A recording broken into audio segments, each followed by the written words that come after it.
Hey guys, and welcome to the channel. Today we are going to be talking about Yumi. Yumi is a Hypo Inferno bearded dragon that I know of. She's been with me for almost a month and I got her around 7 inches, so I'm assuming she was about 2 months when I got her. So she's going to turn about 3 months soon. She's going through her second shed with me. She used to eat around 20 bugs a day, but now she eats around 30 bugs a day. And she ate 37 specifically today. But she is a beautiful young girl that I know of. She is set up in a 40 gallon. I recommend getting a 40 gallon because that will last them through adulthood. And I recommend upgrading once they hit the year mark, the 2-year mark, to a 4x2x2. Because these little buddies need to have room to move around because they will become very lazy and very fat if they do not. But let me give y'all a look at her color scheme. She is very orange. She has a little bit of yellow, but it's more on the orange side. Her tail is in shed, so you can't really see her colors on her tail. But she is very active, very spoiled. She has, my makeup's coming off. I don't have any setting powder or setting spray, so it kind of just sits on my face. But she's trying to escape. But she has a long UVB light, the vertical lights, and she has a solar powered, the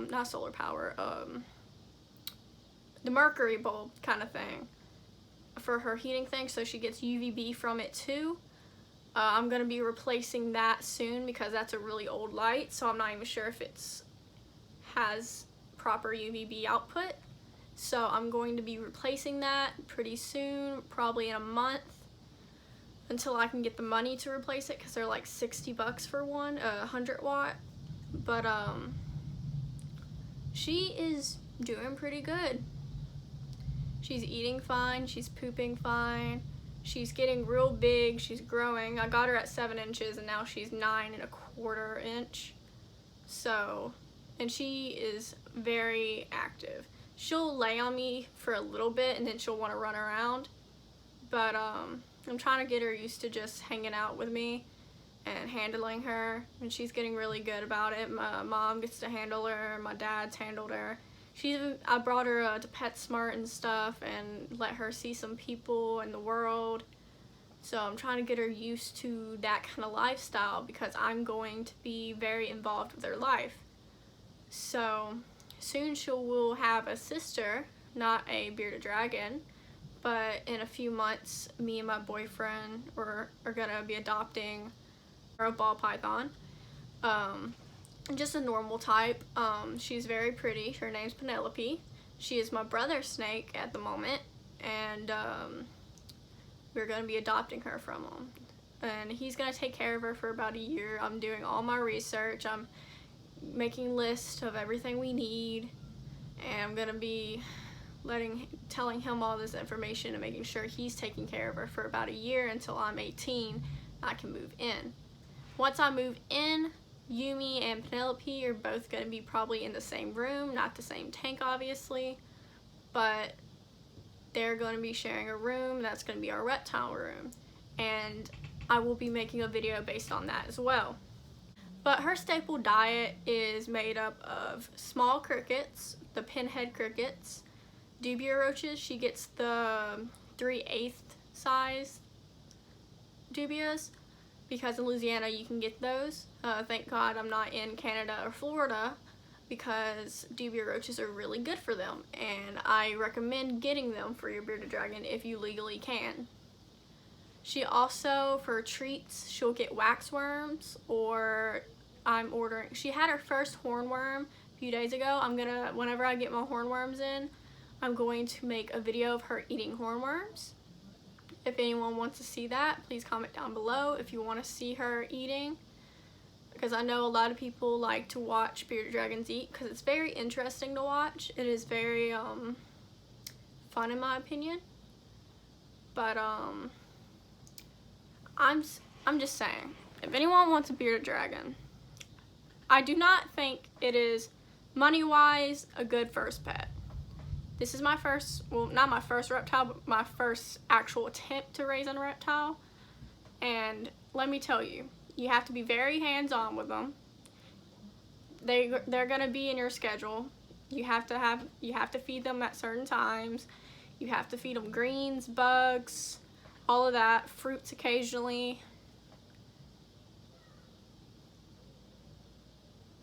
But money-wise, they are not the best for beginners, especially if you do not have a job. If your parents are providing for that, that's something you have to talk to your parents about. But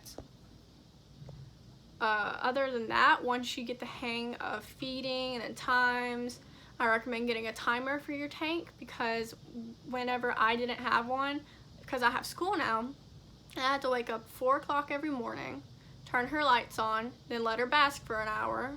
I'll make a salad, turn her lights on, make a salad, bring it upstairs, let her bask for an hour, and she'll eat her salad if she wants to.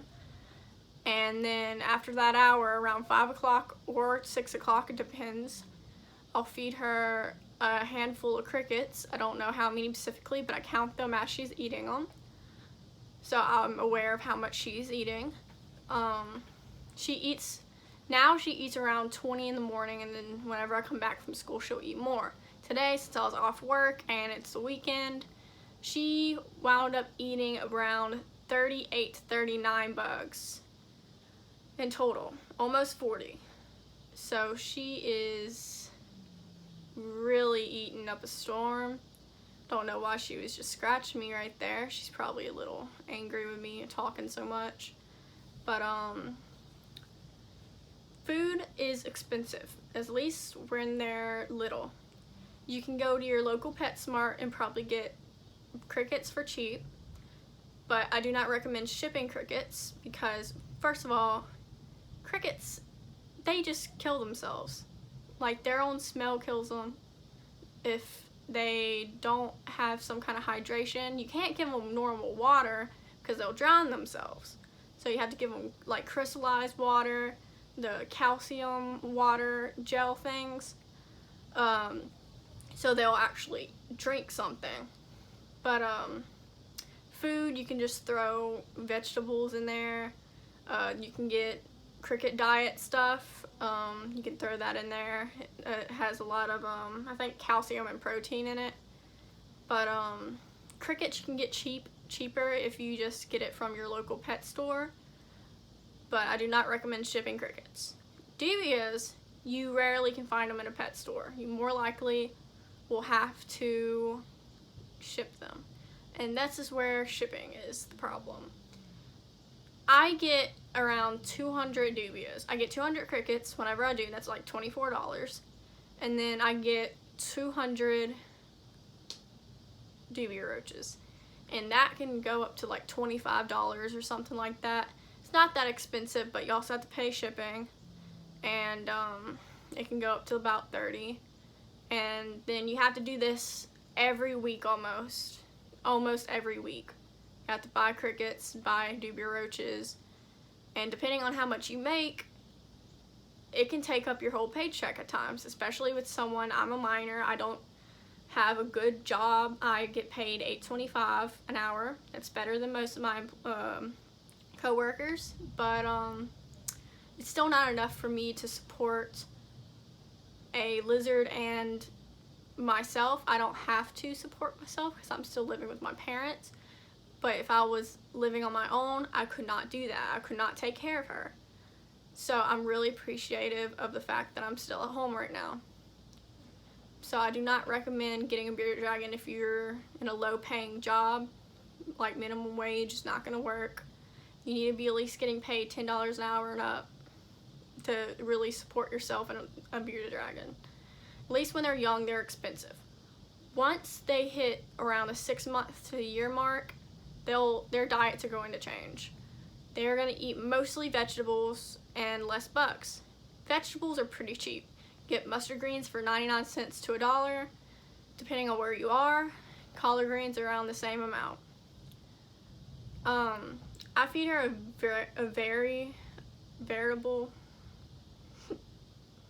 I feed her a varied diet of greens. So I'll get her spring mix like once a week because it does have spinach in it, and it's not recommended to feed bearded dragons spinach, but it's okay to occasionally feed it. Do not do it, like rarely feed it. Do not do it a lot. She does not get it a lot, and she doesn't eat her greens a lot, so I'm not worried about it. Same with kale, same rules with kale. Some people, they can do kale their whole life and we're fine with it, but it is known to be a calcium binder, so please be careful with that. Do your own research. It's really good to just do your own research. Do not rely on just a few YouTube videos. Yes, watch YouTube videos, support small channels, learn from them, but also do your own research. The mustard greens and collard greens are a very good staple green for them. And for the most part, Yumi, she likes them. She'll eat them every morning. She'll eat like 2 to 3 leaves that I tear up. She doesn't eat her whole salad because she's tiny. She doesn't need to eat her whole salad that I make every morning. And I gave her a cut of a blueberry and she ate it, but she doesn't seem excited about it. But when she gets older, she'll probably be more excited to eat her fruits and vegetables, hopefully, because this is hurting my paycheck.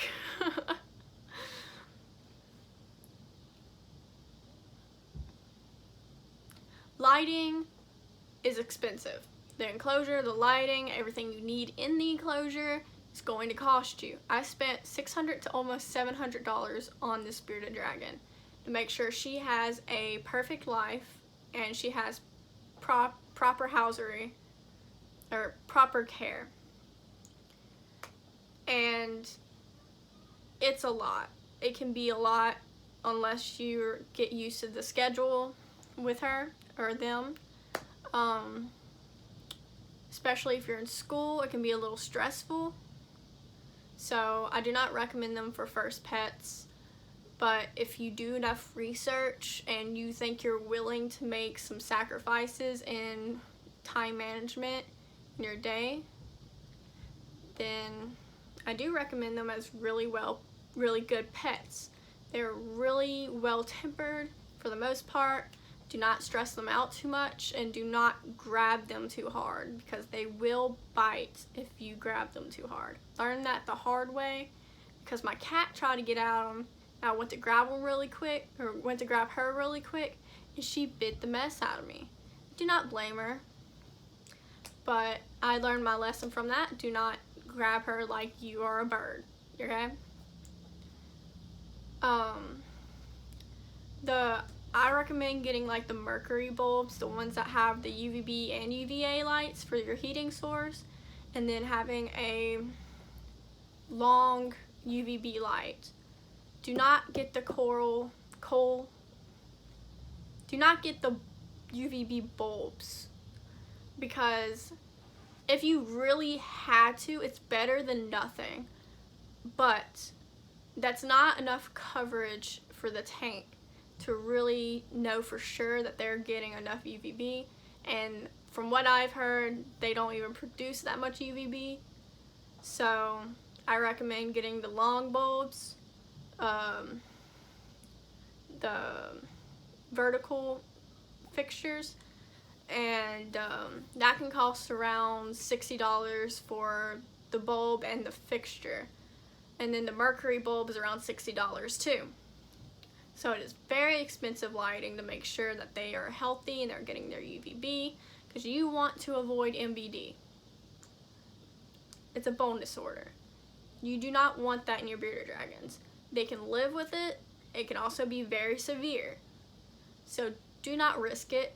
Do your research. And please get proper lighting and make sure your heat and your cool side are all right. So they can properly digest food and they won't get impaction.